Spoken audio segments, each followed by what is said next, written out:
Mark Twain said, "The two most important days in your life are the day that you are born and the day that you find out why."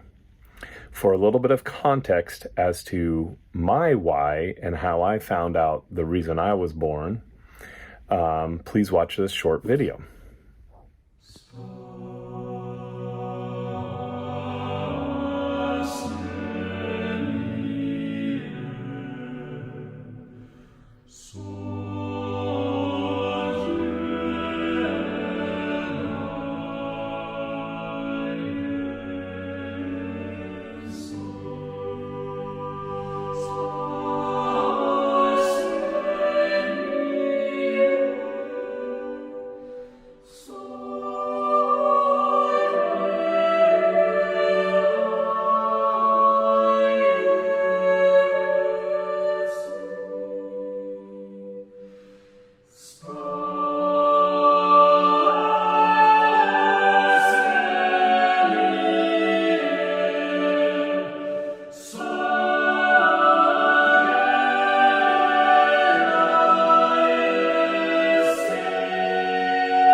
So, after watching that piece of music, we need to make a connection here between music and faith. I will concede to my good friend Phil Robb that this composition, originally written for a choral group, is better than the band arrangement. Typically, we have the argument, what's better, band or choir? I will concede this for Phil Robb, that this choral arrangement is better. But in the band arrangement, there is a giant timpani roll that crescendos, a solo timpani roll that connects the A section to the B section, the big giant chorus. And it's a very important part of the music and leads into that climatic section. And it was me standing behind the timpani in Santa Clara County Honor Band at San Jose State University when I was a junior, just a goofy knucklehead high school kid, playing that part and rehearsing that part where I made the decision, I need to dedicate myself to music. Music is what I was meant to do.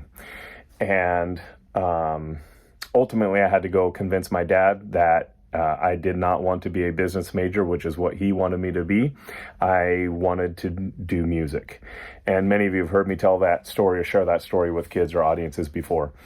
But it was standing back there, and in hindsight, it was the Holy Spirit working in me, figuring out what my why was. And I am so grateful for that piece of music. I am so grateful for that experience that literally changed the trajectory of my life. Now, how does this connect to music and faith? The composer of that piece of music, his name is Pavel Chekeshnikov, and he was a Russian composer in the early 20th century. And he was exclusively a sacred music, or wrote sacred music for the church. And in 1917, in the Bolshevik Revolution, they outlawed any religious or sacred music.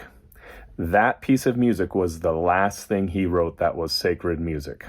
He never heard that piece of music performed. It was outlawed and banned. That music is the music that decades later, across the world, influenced and touched me so through God's hand that made me dedicate my life to music and hopefully have influenced other people through music performance or education in a way that Chekeshnikov would never have realized.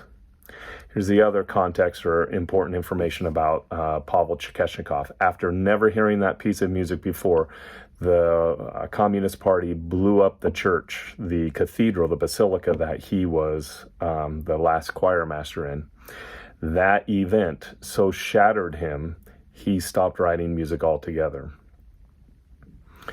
In 1944, Pavel Chekeshnikov died of malnutrition, starvation, stopped his heart while he was standing in a bread line in Moscow. He had no idea the influence that music has on people across the world. It's still being sung and performed today. And the connection that and the purposes that God can use a tragic situation and the beauty in his music and his creation. In Hebrews, it says, we can say with confidence, the Lord is my helper, I shall not be afraid. What can mere mortals do to me? Well, in many instances, mere mortals can do a lot to you in this world, but for God's purposes, for not of this world, there is a connection that we cannot see. And it says, Jesus Christ is the same yesterday, today, and forever. So for whatever my little story is, and the wonderful and sad story of Chekeshnikov, just a little bit of perspective, context, and something for us all to think about. Jesus Christ is the same yesterday, today, and forever. Thanks for listening.